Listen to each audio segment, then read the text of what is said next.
Oh my gosh, Dad, i-shoot ko. Wala kang shooting. Hindi niyo ilalabas yung, basta ilalagay namin ni Ken Pastrana. I'm gonna shoot it! Bahala ka yan. I'm gonna shoot it. Walang shooting.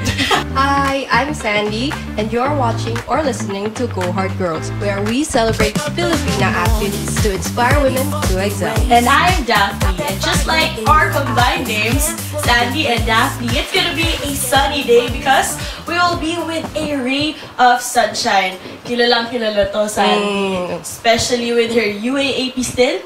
Specifically in the women's basketball. Huwag natin patagalin pa. The ball of energy of Gilas Filipinas women, Monique Del Carmen. Hi, Monique! Hi!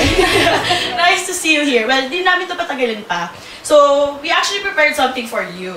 O, diba? Nagdala pa kami ng iPad for you, Monique. May effort. So, laki ng iPad. Magsa-swipe right ka lang. Pero ito yung for context, ito yung una. Tapos swipe right ka na agad sa kabila.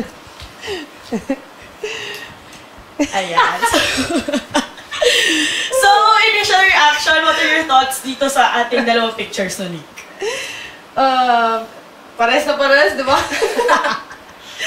Because I wasn't expecting this trophy or finals MVP. Talagang never talaga.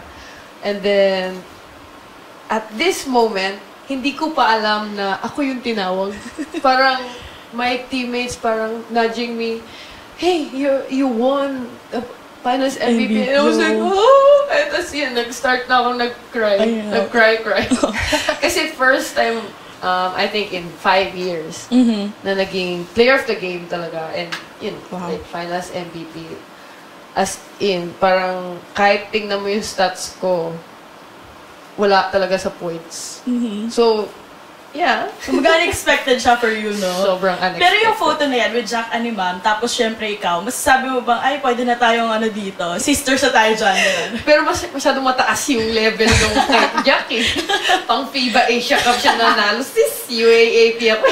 Pero nakikurious lang ako paano nasa-select as finals MVP.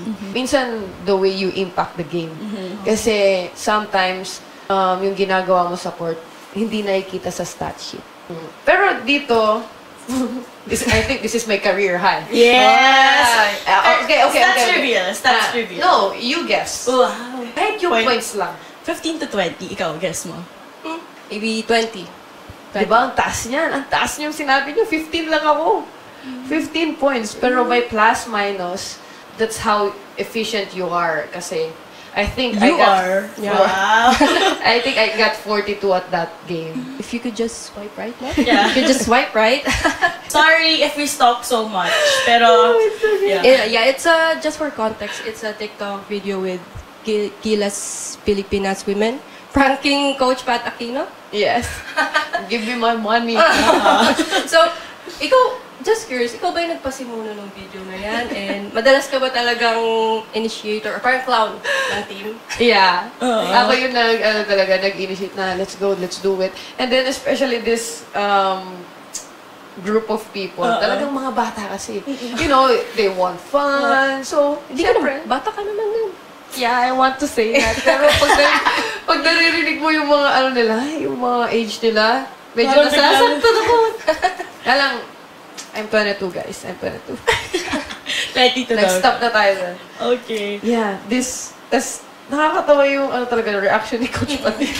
So, take 2 na to Kaya nga may palo nga siya sa'yo, di ba? So, may hampas sa dulo. Kasi nung take 1, akala ko malalaman niya na. Kasi nag-take 1 kami. Nag-take 2, mas umokay yung ano niya. Yung reaction niya. Mas okay sa amin. Mas tawa kami. Ito re-upload natin. Diba? So, hindi lang basketball player. Si Monique, minsan nagiging clown. Prankster. Minsan, TikToker pa, no? Ito naman, parang shoot or pass to. Parang Dayo series. Kunyari lang, dadayo kayo ng, let's say, mga group of women, group of people, tapos merong 50,000 na pot. So, bibigay, mag-flash kami ng mga pictures. It's up to you kung shoot or pass. Pero, disclaimer lang, just for fun to. So, hindi niyo ilalabas yung basta ilalagay namin yung picture, wala kang magiging response, shoot or pass lang. Okay, ready na? Okay, game. And 1, 2, 3, go! So, that's Sumaya sa Gapong, shoot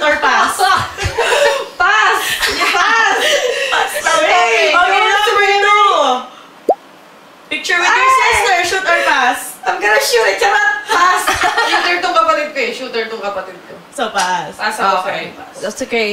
Number 3, si Ken Pastrana. I'm gonna shoot it! Bahala ka yan. Ano ba yun? Parang nagkaroon tayo. Ano kaya meron with Ken? No? Hindi, alam ko yan si Ken. Pero ako muna siya shoot. Ano sabihin niya? Okay, number 4. I'm gonna shoot it. Walang shooting. Si ano to, si Luna? Oh, yeah, Luna Ozar. So, nag-reveal pa tuloy si Luna. Naturo ka pa naman ng friends niyan. Shit. Alam mo, sa akin pa mapapasa yan. Sorry na lang. Ako lang sabi sa'yo. Ako na shoot. Okay. And now, syempre, meron pa tayong last photo. Sino kaya? Ay! Oh my gosh, Dad. I-shoot ko. Wala kang shooting. Lagi ka na lang nakaupo sa, natin, sa bahay natin. I shoot it. So, masasabi mo ba shooter ka sa dad mo? Oo naman. Oh. Oh, my dad knows how to shoot the liquor in the glass. Yun ko medyo ibang shoot yun. No, Okay. my dad is, din talaga, funny. I think that, You take after me. yeah. Mhm. Love you, Dad. I can Yeah. see. Love you, Dad. Ito, last one with your dad, no? Parang paano siya din naka-influensya sa'yo? Especially na male-dominated na sport to, tapos Yeah. basketball yan, babae ka. Okay, if I'm being honest, at first, hindi siya sobrang supportive. Mhm. Kasi nag-start ako mag-play with boys ng basketball. I think grade 6, mga 12 years old. So, syempre, he doesn't like me to play with the boys. As in, yung mga kaibigan ko, like, shout out to you guys. Ayaw talaga ng dad ko. Parang, kasi nga, boys, alam, the mentality. Yeah. Pero I think it was my brother. Mhm. Yung brother ko talaga yung naka-influence sa akin. I remember playing with him one-on-one talaga. Wow. And then, he doesn't let me win. Mhm. You know, grabe ka talaga, kuya. Yeah. Pero, Pero yun yung nakatulong. sobrang nakatulong sa akin. Tsaka yung friends ko, actually. Yeah. Parang, that's why I love them because they didn't think like, I'm a girl. Yeah. Whenever... Hindi na Kasi- underestimate, no? Yeah, parang alam mo yun, hindi nila ako binabaan ng... Kunyari, ay, babae to. I'm not gonna play my best because Yeah. she's a girl. No. Pisikalan kung pisikalan Oh, talaga. tsaka talagang di sila nananalo sa akin. Grabe. Alam niyo yan. Alam niyo yan. Yeah. But it's nice no na she has the right support system. Yeah, and Sober. parang naging takeaway lang din doon, no? There are times na may ibang tao sa buhay natin na at first, hindi muna pagkakatiwalaan, pero once na inalaw ka din nila mag-shine, eventually, syempre, yung how you prove na, okay, this is what I want, this is what I love. Exactly. And you really proved it, especially with how you have been performing so far, especially with international stints. And Yes. really inspiring, especially dun sa mga young generation na ganyan din, for sure. At una, di nila makukuha yung suporta. Pero eventually, makukuha din nila yan. Yeah, grabe na yung support ng father ko. Like from social media, hanggang sa pag nakita mo siya ng, as in, sobrang grabe mag-brag about me. Which is nice to hear, pero sometimes, Dad, tama na. Nakakahiya na. Pero it's so nice. Yeah. Parang from not being supportive Yeah. to grabe. Sana all. Really, Joke lang. Yeah, kidding. Yeah, so from the doubter type of that, and now, they're also one of the main supporters, syempre yung family mo rin. Again, of course, we'd like to say thank you, Monique, for the opportunity na may interview ka Thank namin. you so much. Hopefully, hindi to Hopefully. last, hindi to Yeah. first and last, masusundan pa to, Monique. Again, once again, thank you so much, Monique, for joining us today at Go Hard Girls. This episode is made possible with the support of the Australian Broadcasting Corporation International Development and the Women in Youth and Sports Initiative, or also WINS. Again, this is Daphne Cristobal with Sandy? And again, we would like to say thank you so much, and we will see you next time with another episode of This Wins. And remember, Remember, empower women, empower women.